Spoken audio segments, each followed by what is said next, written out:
एकदा कल्पना करा, आपण एका भव्य लोखंडी पुलावर उभे आहोत. खाली अथांग नदी वाहते, थंड वारे वाहत आहेत आणि अचानक पाठीमागून एका प्रचंड मोठ्या ट्रेनचा धडधडणारा आवाज येतो. बापरे, नुसत्या कल्पनेनेच धडधड वाढते. हो ना. आणि ती ट्रेन अगदी जवळून वेगाने पुढे जाते. आणि काय आश्चर्य, पायाखालचा तो 2 किलोमीटर लांबीचा आणि लाखो टन वजनाचा भक्कम पोलादी पूल चक्क थरथरायला लागतो. अगदी एका झोपाळ्यासारखा वर खाली हलतो. खरंय. म्हणजे एका क्षणासाठी कुणाच्याही मनात विचार येईल की अरे बापरे, हा पूल आता कोसळणार तर नाही ना. हा अनुभव पहिल्यांदा घेणाऱ्याला घाम फोडण्यासाठी नक्कीच पुरेसा आहे. म्हणजे इतका अवाढव्य लोखंडाचा सांगाडा असा कसा हलू शकतो, हा प्रश्न साहजिकच पडतो. नक्कीच. पण इथेच सगळी गंमत आहे.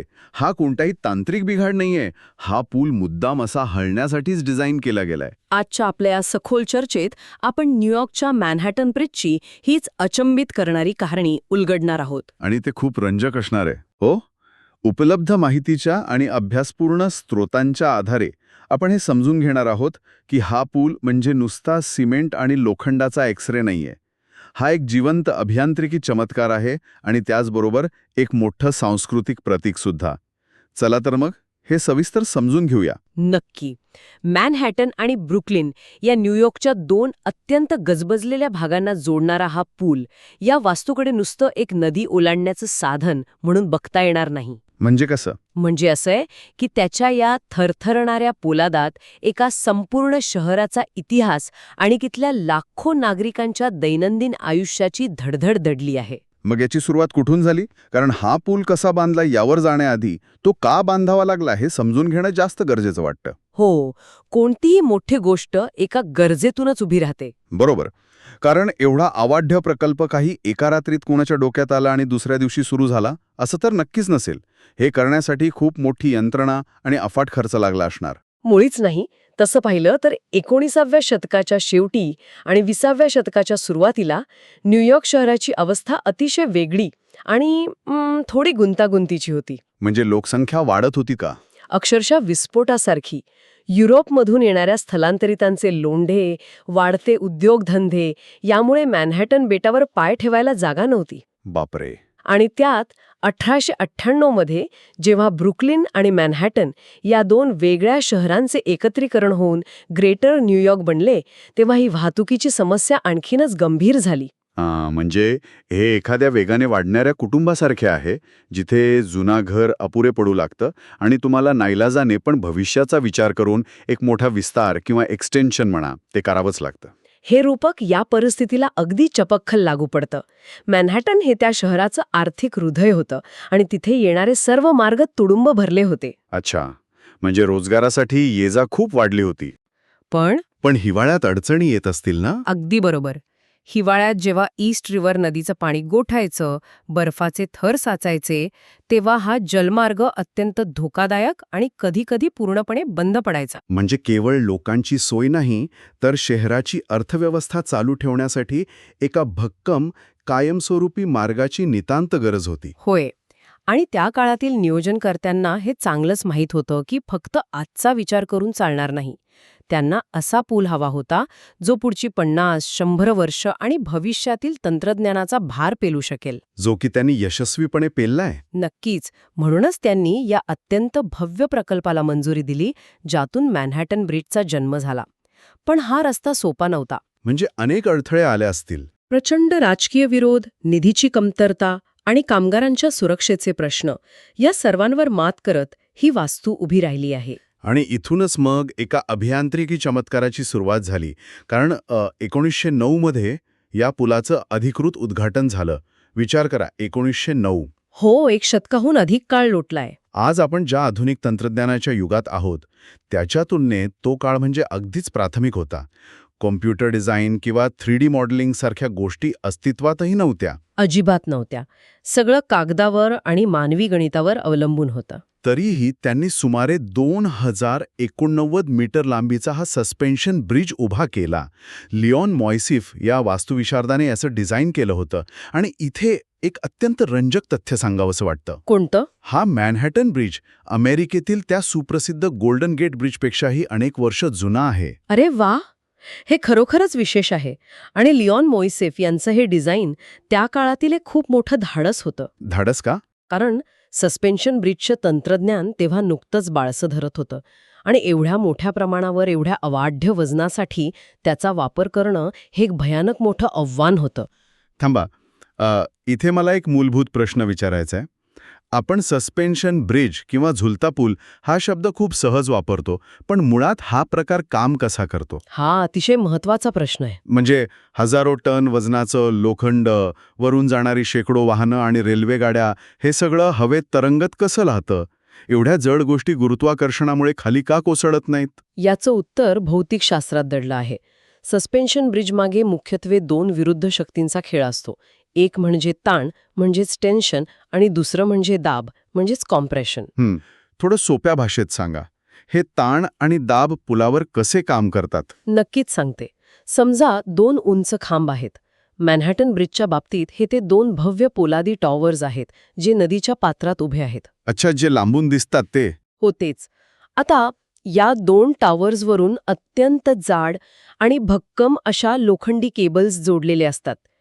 या मुख्य केबल्स पुलाच्या दोन्ही टोकांना जमिनीमध्ये खोलवर अत्यंत मजबूत अशा कॉन्क्रीटच्या अँकरेजमध्ये घट्ट बांधून ठेवलेले असतात. अँकरेज म्हणजे? हे अँकरेज म्हणजे लाखो टन वजनाचे कॉन्क्रीटचे ठोकळे असतात जे केबल्सना निसटू देत नाहीत, एका जागी पकडून ठेवतात. म्हणजे या मुख्य केबल्स संपूर्ण पुलाचं वजन उचलतात? होय, पण त्या एकट्या नाहीत. पुलाचा जो मुख्य रस्ता आहे, ज्यावरून आपण चालतो किंवा गाड्या जातात, ज्याला डेक म्हणतात, बरोबर. तो डेक या मुख्य केबल्सना लहान उभ्या केबल्सनी टांगलेला असतो. आता होतं काय, जेव्हा पुलावरून वाहने जातात तेव्हा त्या वजनामुळे उभ्या केबल्सवर ताण येतो. आणि तो ताण मग मुख्य केबल्सकडे जातो? अगदी बरोबर. मुख्य केबल्स तो ताण ओढून दोन्ही उंच टॉवर्सवर टाकतात. अच्छा. आणि ते टॉवर्स तो सगळा दाब थेट जमिनीवर म्हणजे नदीच्या तळाशी असलेल्या मजबूत पायावर ढकलून देतात. तुम्ही अगदी बरोबर ओळखलात. टॉवर्सवर येणारा तो दाब असतो आणि केबल्सवर असणारा तो ताण असतो. या ताण आणि दाबाच्या अचूक समतोलामुळेच एवढा अवाढव्य पूल हवेत सुरक्षितपणे उभा राहतो. बापरे, हे ऐकायला भारी वाटतंय. आणि विचार करा, त्या काळात कामगारांनी हवेत लोंबळ कळत एका वेळी एक तार ओढून या अवाढव्य केबल्स विणल्या आहेत. हा मानवी श्रमाचाही एक मोठा विजय आहे. खरंय, हे ऐकायला आणि समजून घ्यायला खूप सोपं वाटतं, पण वास्तवात हे गणित जुळवणं, तेही कम्प्युटर नसताना, किती किचकट असेल याची फक्त कल्पनाच केलेली बरी. नक्कीच. पण या सगळ्यात एक गोष्ट मला अजूनही खटकतीये, जी आपण सुरुवातीला बोललो होतो, तो थरथरणारा अनुभव. हो, ती थरथर अनेकदा चर्चेचा विषय ठरते. आपण बोललो की पुलावरून ट्रेन गेल्यावर तो हलतो. मॅनहॅटन ब्रिजवर एकाच वेळी कार्स, सायकली, पादचारी आणि सबवे ट्रेन्स धावतात. जेव्हा एखादी जड ट्रेन यावरून जाते तेव्हा पूल चक्क व्हायब्रेट होतो. हो, तो अनुभव घेण्यासारखा असतो. तर मला हे समजून घ्यायचंय की लाखो टन वजनाचा पोलादी पूल जर तो रोज असा अनेक वेळा हलत राहिला तर त्याचे नटबोल्ट्स किंवा सांधे सैल होणार नाहीत का? ते तुटणार नाहीत का? हे सुरक्षित कसं काय असू शकतं? हे बघा, सामान्य बुद्धीला असाच विचार येतो की जी वास्तू ताठर आहे, घट्ट आहे, तीच सर्वात सुरक्षित असते. आपण घरांच्या भिंती ताठर बांधतो, त्या हलत नाहीत. हो ना, म्हणूनच हा प्रश्न पडतो. पण सस्पेन्शन ब्रिजच्या बाबतीत हा नियम पूर्णपणे उलटा काम करतो. लिओन मोइसेफ यांनी वापरलेली डिफ्लेक्शन थिअरी इथेच महत्वाची ठरते. Deflection theory? हो, त्यांनी ठरवलं की पूल पूर्णपणे ताठर बनवण्यापेक्षा त्याला थोडं लवचिक बनवायचं. त्याला फ्लेक्सिबिलिटी द्यायची. लवचिक? पोलादाचा पूल कसा लवचिक असू शकतो? म्हणजे रबर थोडीच आहे ते. इथे लवचिकतेचा अर्थ रबरासारखा ताणला जाणारा असा नाही, तर बाहेरून येणारा प्रचंड दाब शोषून घेण्याची आणि तो विखुरण्याची क्षमता. अच्छा, म्हणजे दाब एकाच जागी राहत नाही. अगदी बरोबर. जर हा पूल पूर्णपणे ताठर असता आणि त्यावरून जेव्हा शेकडो टन वजनाची ट्रेन गेली असती तर त्या एकाच जागी प्रचंड ताण निर्माण झाला असता. आणि मग काय झालं असतं? रोजच्या या आघातांमुळे लोखंडाला खरंच तडे गेले असते आणि तो कोसळला असता. म्हणजे तो ताण एकाच जागी राहिल्यामुळे पुलाचे तुकडे पडले असते. नक्कीच. पण मोइसेफ यांच्या डिझाईनमुळे जेव्हा ट्रेन पुलावर येते तेव्हा तिचं वजन आणि त्यातून निर्माण होणारी ऊर्जा या सस्पेन्शन केबल्सच्या माध्यमातून संपूर्ण पुलावर पसरली जाते. म्हणजे तो दाब डिस्ट्रीब्यूट होतो. हो, पूल थोडासा खाली वाकतो, हलतो आणि ती ऊर्जा स्वतःमध्ये सामावून घेतो. सोप्या भाषेत सांगायचं तर हा पूल ट्रेनच्या वजनासोबत एक प्रकारचा डान्स करतो. अरे वा, डान्स करतो. हे छान रूपक आहे. हो ना, तो हलतो म्हणूनच तो आजतागायत सुरक्षितपणे उभा आहे. तो ताण एका जागी साठून न राहता संपूर्ण सांगाड्यात वितरित होतो. क्या बात है. हे स्पष्टीकरण ऐकल्यानंतर त्या कंपनांबद्दलची भीती नक्कीच निघून जाईल. म्हणजे जे हलणं आपल्याला सुरुवातीला डिझाईनमधील चूक वाटत होतं, तेच खरं तर त्याचं सर्वात मोठं सामर्थ्य आहे. अगदी बरोबर. हा विचारच थक्क करणार आहे. त्या अभियंत्यांनी चक्क नैसर्गिक ऊर्जेला आपल्या फायद्यासाठी वापरलं. होय. आणि याच कारणामुळे मॅनहॅटन ब्रिज हे अभियांत्रिकीच्या इतिहासात एक अतिशय महत्वाचा पान मानलं जातं. पण मॅनहॅटन ब्रिजची खासियत फक्त त्याच्या पोलादी ताकदीत आणि अभियांत्रिकी गणितात अडकलेली नाहीये. या पुलाच्या वास्तुकलेत एक अतिशय रंजक विरोधाभास पाहायला मिळतो. तो कोणता? म्हणजे बघा, एकीकडे हा आधुनिक अमेरिकन अभियांत्रिकीचा पोलादी चमत्कार आहे, आकाशाला भिडणाऱ्या केबल्स आहेत, आणि दुसरीकडे या पुलाचं मॅनहॅटनच्या बाजूचं जे मुख्य प्रवेशद्वार आहे त्याला आर्क अँड कोलोनेड म्हणतात. हे प्रवेशद्वार प्राचीन रोमन वास्तुकलेने प्रेरित आहे. हो, तो भाग पाहाव्याचं वाटतं की आपण अचानक एखाद्या युरोपियन शहरात किंवा पॅरिसमधल्या आर्क डी ट्रायम्फ समोर उभे आहोत. ते दृश्य अतिशय विलोभनीय आहे. हो, अगदी तसंच.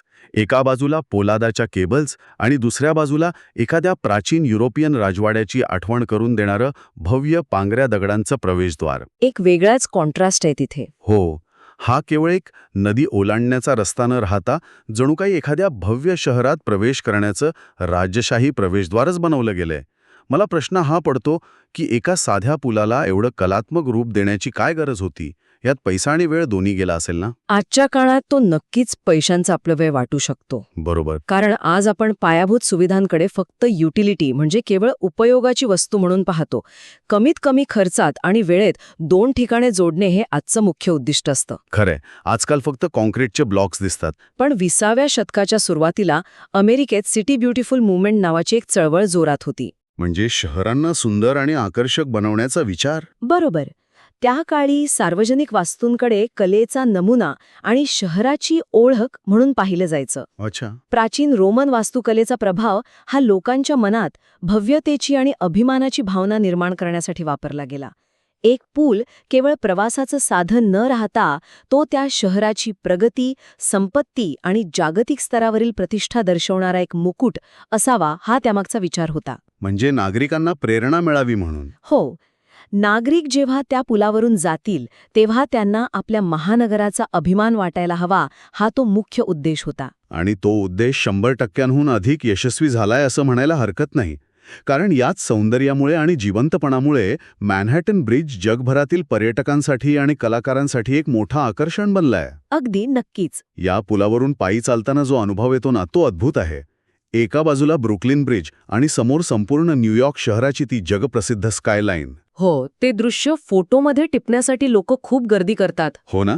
चालण्यासाठी आणि सायकल चालवण्यासाठी असलेले स्वतंत्र मार्ग लोकांना ह्या सतत धावणाऱ्या शहरात थोडा निवांत वेळ घालवण्याची संधी देतात. पर्यटनाच्या दृष्टीने या पुलाचे स्थान अत्यंत मोक्याचे आहे. आणि त्याच्या अगदी जवळ असलेला ब्रुकलिनमधला डंबो परिसर. अरे हो, डंबो. हो, तिथल्या एका विशिष्ट रस्त्यावरून 2 लाल विटांच्या ऐतिहासिक इमारतींमधून मॅनहॅटन ब्रिजच्या लोखंडी टॉवरचं जे दृश्य दिसतं ते जगातल्या सर्वात जास्त फोटो काढल्या गेलेल्या दृश्यांपैकी एक आहे. तिथे नेहमी पर्यटकांची आणि फोटोग्राफर्सची गर्दी असते. नक्कीच. आणि या पुलाची कीर्ती फक्त न्यूयॉर्कपुरती किंवा पर्यटकांपुरती मर्यादित नाहीये. हा पूल संपूर्ण जगाने पाहिलाय, तोही हॉलिवूडच्या माध्यमातून. हे तर खरंच आहे. शेकडो चित्रपट आणि मालिकांमध्ये हा पूल वारंवार दाखवला गेलाय. मग तो once upon a time in अमेरिकासारखा गुन्हेगारी जगतावरील क्लासिक सिनेमा असो, बॅटमॅनसारखा सुपरहिरो चित्रपट असो किंवा किंग कॉंग. हो, लिस्ट खूप मोठी आहे. जेव्हा हॉलिवूडला न्यूयॉर्क शहर त्याच्या खऱ्या रूपात दाखवायचं असतं तेव्हा मॅनहॅटन ब्रिजचा हा अवाढ्य आणि रांगडा सांगाडा पडद्यावर नक्कीच झळकतो. असं का होत असेल? चित्रपट निर्मात्यांचं या पुलावर एवढं प्रेम का आहे? कारण मॅनहॅटन ब्रिज हा अतिशय सिनेमॅटिक आहे. म्हणजे कसं? तो ब्रुकलिन ब्रिज सारखा अतिशय रेखीव आणि गुळगुळीत नाहीये, तर तो थोडा रांगडा आहे. तो लोखंडाचा रांगडेपणा, ते रोमन कमानीचं सौंदर्य आणि पुलाखालून जाणाऱ्या सबवे ट्रेनची ती धडधड, हे सगळं न्यूयॉर्क शहराच्या मूळ स्वभावाशी मिळतं जुळतं आहे. अच्छा, म्हणजे शहराचा स्वभाव रिफ्लेक्ट करतो. हो. न्यूयॉर्क शहर कसं सतत धावत असतं, कधीही न झोपणारं, थोडं खरखरीत, पण तरी प्रचंड आकर्षक. मॅनहॅटन ब्रिज याच शहराचं हुबेहूब प्रतिनिधित्व करतो. म्हणजे तो केवळ एक लोकेशन किंवा शूटिंगची जागा नाही, तर चित्रपटात तो स्वतः एका पात्राची भूमिका बजावतो. ते दृश्य पाहता क्षणीच प्रेक्षकांना जाणवतं की हो, हेच ते खऱ्या अर्थाने न्यूयॉर्क. अगदी बरोबर. त्याच्या त्या पोलादी तारांमध्ये शहराची धडपड आणि महत्वाकांक्षा दिसून येते. आणि एक सार्वजनिक उपयुक्ततेची वास्तू जेव्हा एखाद्या शहराच्या ओळखीचा एवढा अविभाज्य भाग बनते, तेव्हा तिचं सांस्कृतिक महत्त्व अफाट वाढतं. नक्कीच. 1909 मध्ये जेव्हा हा पूल बांधला गेला, तेव्हा तो फक्त घोडागाड्या, पादचारी आणि सुरुवातीच्या काळातील छोट्या वाहनांसाठी होता. पण जसजसा काळ पुढे गेला, तसतसा हा पूल शहराच्या प्रत्येक स्थित्यंतराचा साक्षीदार बनला. त्याने खूप काही पाहिलंय.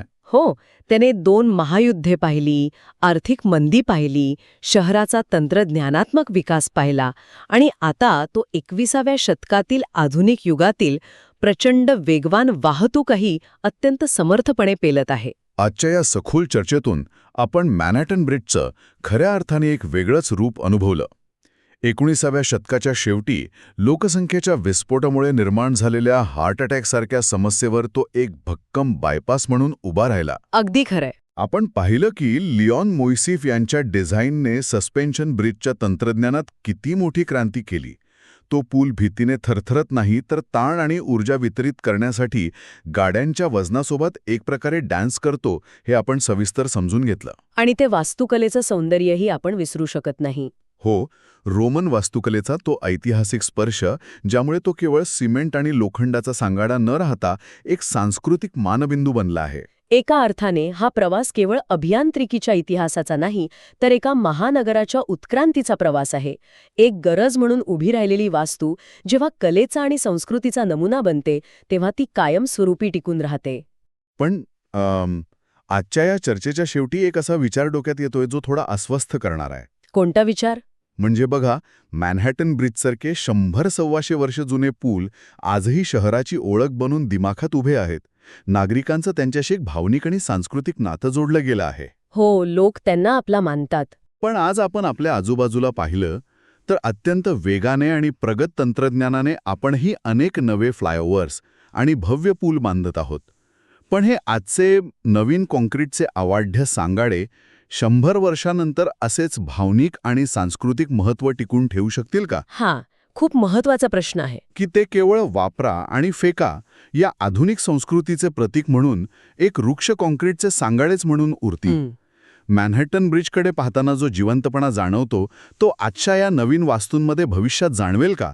हा विचार नक्कीच करायला लावणार आहे. तंत्रज्ञानाच्या आणि वेगाच्या शर्यतीत आपण वास्तुकलेतील आणि शहराच्या बांधणीतील आत्मा तर हरवून बसलो नाही ना, असा प्रश्न यातून नक्कीच उभा राहतो. हा विचार प्रत्येकाने करण्यासारखा आहे. बरोबर.